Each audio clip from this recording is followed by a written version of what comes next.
দেখে শুরুতে ডাক্তাররাও ভাবেননি যে তরুণটি বাঁচবে। শাকিলের কাছে শোনা গেল এই তরুণের অবিশ্বাস্য বেঁচে ফেরার ঘটনা। মাথার অর্ধেক পচে গিয়ে কিলবিল করছিল পোকা। গত ২৬শে জানুয়ারি ঢাকা বিশ্ববিদ্যালয় এবং ঢাকা মেডিকেল কলেজ হাসপাতাল এলাকা দিয়ে হেঁটে যাচ্ছিল শাকিল হোসাইন এবং তার বন্ধুরা। হঠাৎ করে শাকিল হোসাইনের নাকে একটা দুর্গন্ধ প্রবেশ করে। আশেপাশে তাকিয়ে দেখে একজন মানুষ মৃত্যুর সাথে লড়াই করছে, কিন্তু তার পাশে দাঁড়ানোর কেউ নেই। শাকিল হোসাইন এবং তার বন্ধুরা যখন তার কাছে যায় তখন সে মানুষটা শাকিল হোসাইনের দিকে অসহায় চোখে তাকিয়েছিল। কিছু বলতে পারছিল না, শুধু শূন্য দৃষ্টিতে তাকিয়েছিল, যেন বলতে চাইছে, আমাকে ফেলে যেও না, আমাকে বাঁচাও। শাকিল হোসাইন তার বন্ধুদের বলতে থাকে, সে কি রাস্তার কুকুর? সে তো একজন মানুষ, আমাদের মতোই একজন মানুষ। এই সমাজে যদি পশুর চিকিৎসা হয়, মানুষের কেন চিকিৎসা হবে না? মানুষটার যদি মৃত্যুও হয়, হাসপাতালে বসেই মৃত্যুবরণ করুক। পরবর্তীতে শাকিল হোসাইন এবং তার বন্ধুরা তার কাছে গিয়ে প্রশ্ন করে, আপনি কি হাসপাতালে যাবেন? সে কোনো প্রশ্নের উত্তর দেয় না। পরবর্তীতে শাকিল হোসাইনের বন্ধুরা কিছু খাবার নিয়ে যায়। খাবার খাওয়ানোর পরে তাকে বলে, আপনি কি হাসপাতালে যাবেন? ওখানে আপনি খাবার পাবেন, চিকিৎসাও পাবেন। অজ্ঞাত সেই মানুষটা ইশারায় কিছু একটা বোঝাতে চায়। পরবর্তীতে তার হাতটা সবাই মিলে ধরার পরে সে উঠে দাঁড়ায়। ২৬শে জানুয়ারি রাত ৩টায় শাকিল হোসাইন এবং তার বন্ধুরা সেই মানুষটাকে ঢাকা মেডিকেল কলেজ হাসপাতালে নিয়ে যায়। সারা রাত অপেক্ষার পরে সকাল ১০টার দিকে তাকে ডাক্তার দেখেন এবং ভর্তির ব্যবস্থা করে দেন ৩০৩ নম্বর ওয়ার্ডের নাক কান গলা বিভাগের বারান্দায় এবং বেশ কিছু টেস্ট দেন। আর ডাক্তার জানান সেই লোকটার মানসিক সমস্যা আছে, তার পাশে ২৪ ঘণ্টা কাউকে থাকতে হবে। শাকিল হোসাইন এবং তার বন্ধুরা সিদ্ধান্ত নেয় টাইম শিডিউল করে তারা ২৪ ঘণ্টা সেই রোগীর পাশে থাকবে। এভাবেই চলতে থাকে চিকিৎসা। আশেপাশের রোগীদের আত্মীয় স্বজন শাকিল হোসাইনের উপরে বিরক্ত। রোগীর পোকার গন্ধে কয়েকবার তাড়িয়েও দিতে আসছিল। সেই রোগী কথাও বলতে পারে না, খাবারও চাইতে পারে না। প্রস্রাব পায়খানা সব কাপড়ের মধ্যেই করে। রোগীকে খাওয়ানো, গোসল করানো সবকিছুই করত শাকিল হোসাইন এবং তার বন্ধুরা। রোগী প্রতিদিন ৫ থেকে ৭ সেট জামাকাপড় নষ্ট করে ফেলে। খাবার এবং মেডিকেলের খরচ এর উপরে যুক্ত। সবকিছু মিলিয়ে হিমশিম খাচ্ছিল শাকিল হোসাইন এবং তার বন্ধুরা, কারণ এর মধ্যেই ডাক্তার সেই রোগীকে কিছু দেশের বাহিরের ঔষধ লিখে দেয়, যার প্রতিটার দাম ৬,৯২৪ টাকা। পুরো ঘটনা নিয়ে শাকিল হোসাইন ফেসবুকে লিখতে থাকেন প্রতিদিন। কিছু মানুষ ইনজেকশনের জন্য সাহায্য পাঠায়। এরই মধ্যে RTV একটা নিউজ প্রচার করে এই ঘটনাটি নিয়ে, কিন্তু তেমন কোনো ব্যক্তি হাসপাতালে ছুটে আসেননি। শাকিল হোসাইন ঢাকার স্কয়ার হাসপাতালে চাকরি করেন এবং তার বন্ধুরা ছাত্র হওয়াতে ২৪ ঘণ্টা রোগীর পাশে থাকা নিয়ে সমস্যায় পড়ে গিয়েছিলেন। শাকিল হোসাইন ফেসবুকে পোস্ট করেন তাদের সমস্যা নিয়ে, কিন্তু কেউই রোগীর পাশে এসে দাঁড়ায়নি। বাধ্য হয়েই শাকিল হোসাইন ফেসবুকে পোস্ট করেন, যদি কোনো স্বেচ্ছাসেবক রোগীর পাশে থাকেন ৮ ঘণ্টা করে, তাকে খাবার খরচ এবং পারিশ্রমিক দেওয়া হবে। এই মানুষটাকে আমরা বাঁচাতে চাই, প্লিজ হেল্প করুন। কিন্তু তাতেও কারো মন গলেনি। শাকিল হোসাইন সোহরাওয়ার্দী উদ্যানে পথশিশুদের পাঠদান করান। সেই পরিচয়ে একজন লোক ম্যানেজ করেন রোগীর পাশে থাকার জন্য। পারিশ্রমিক দিনে ১,০০০ টাকা। এভাবেই রোগীর চিকিৎসা চলতে থাকে ফেসবুকের সাহায্য নিয়ে। চিকিৎসা খরচ, দামি ঔষধ, রোগীর খাওয়া, কাপড় খরচ, তার মধ্যে একজনের পারিশ্রমিক দেওয়া, ওষুধ কেনার পরে রোগীর জন্য জামাকাপড় কেনার টাকা ছিল না সেদিন। বাধ্য হয়েই শাকিল হোসাইন ফেসবুকে পোস্ট দেন, কেউ একটু পুরাতন কাপড় নিয়ে আসবেন, নতুন কাপড়ের প্রয়োজন নেই আমাদের। একজন মায়ের বয়সী মানুষ এগিয়ে আসেন ৪টা লুঙ্গি, ফল পাকড় আর কিছু খাবার নিয়ে। নগদ ১,০০০ টাকাও দিয়ে যান তিনি, এবং একজন ভাই এসে ১০,০০০ টাকা দিয়ে যান ইনজেকশন কেনার জন্য।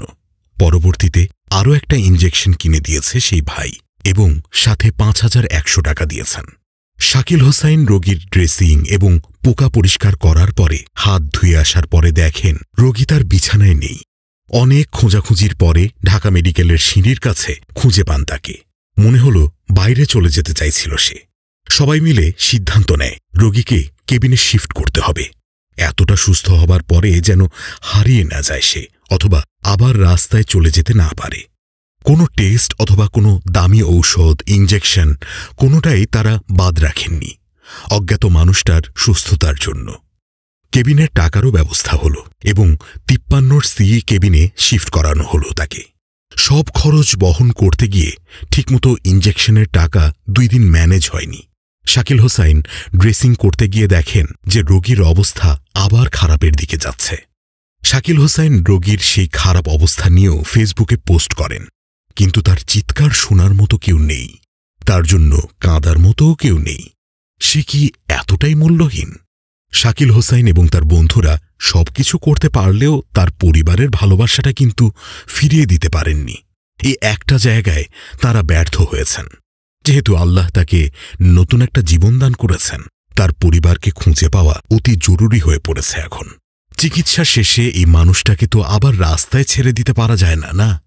শাকিল হোসাইনরা কেউই চান না এত কষ্ট আর পরিশ্রমের পর আবারও সেই ব্যক্তি রাস্তায় চলে যাক। শাকিল হোসাইন পোস্টে আবার উল্লেখ করেন, একটা কথা মনে করিয়ে দিতে চাই।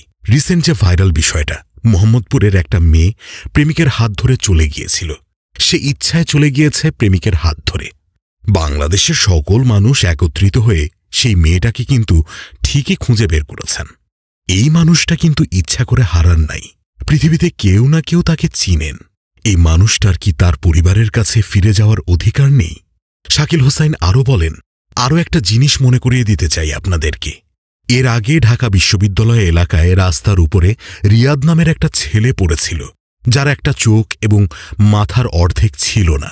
৭২ দিন চিকিৎসা শেষে তার পরিবারকে খুঁজে বের করেছিলাম ৭৮,০০০ গ্রাম খুঁজে। তার মা ছিলেন রাস্তার পাগল। মা ছেলেকে চেনে না, ছেলেও মাকে চেনে না। এমন একটা পরিস্থিতির গল্প আপনাদের দেশবাসীকে উপহার দিয়েছিলাম। সেই গল্প নিয়ে কিন্তু পুরো দেশ আলোচনায় মেতেছিল। শাকিল হোসাইন আরও বলেন, একটা মানুষের জীবন এখন শুধু আমাদের সহানুভূতি আর ভালোবাসার অপেক্ষায়। এই মানুষটার কি দোষ ছিল? সে কি কারো সন্তান নয়, কারো ভাই নয়? আমরা তো জানি না তার পরিবার কোথায়।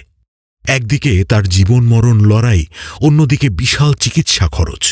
অথচ সে চিৎকারও করতে পারছে না, কাঁদতেও পারছে না। তার কান্না কেউ শুনতে পায় না, তার যন্ত্রণা কেউ বোঝে না। শাকিল হোসাইন আরও বলেন, এই শহরে এই মানুষটা দিনের পর দিন ঘুরেছে, কারো না কারো চোখের সামনে কেউ না কেউ তাকে খাবার দিয়েছে। এই মানুষটার এই মাথার অর্ধেক পোকায় খেতে সর্বনিম্ন 6 মাস লাগার কথা। সেই 6 মাস তো সে না খেয়েছিল না। তো তাকে কেউ হাসপাতালে নিয়ে আসেনি। হাসপাতালে নিয়ে আসলে বাড়তি একটা ঝামেলা, চিকিৎসার খরচ অনেক বেশি, বাড়তি একটা দায়িত্ব। এই দায়িত্বটা কেউ নিতে চায় না। এই শহরের মানুষ চায় এই মানুষটার মৃত্যু হোক। মৃত্যু হলেই মূলত দাফনের কাপড় দিয়ে দায়িত্ব এড়াতে পারবে, এবং এই জিনিসের সওয়াব বেশি। হাসপাতালে নিয়ে আসলে কোনো সওয়াব নেই।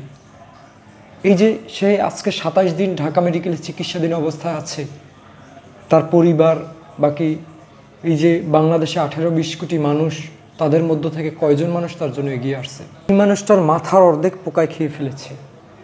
পোকা কিলবিল করতেছে, কেউ তার পাশে দাঁড়ায় না। এই যে 6 মাস দীর্ঘ সময় লাগলো তাকে এই পোকায় খেতে, আমার ধারণা অনুযায়ী যদি আমাদের চোখের সামনে যদি এই মানুষটা না পড়তো, ধীরে ধীরে তার তো মৃত্যুও হতে পারত। শেষ পর্যন্ত সে পশু পাখির খাদ্য হয়ে যেত, কুকুর, কাক এসবের খাদ্য হয়ে যেত।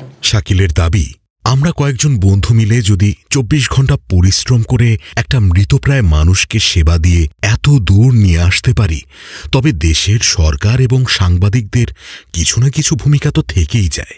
সরকার চাইলেই পারে তার আঙ্গুলের ছাপ নিয়ে তার পরিবারকে খোঁজার চেষ্টা করতে। সাংবাদিক ভাইরাও চাইলে পারেন তার পরিবারকে খুঁজে দিতে, অথবা দেশের জনগণও চাইলেই সব সম্ভব। আমরা তো কয়েকজন মাত্র বন্ধু ছিলাম।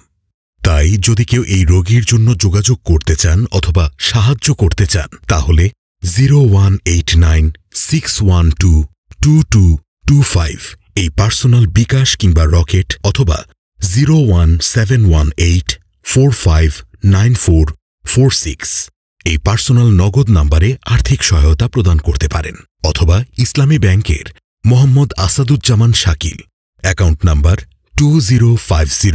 290021331209।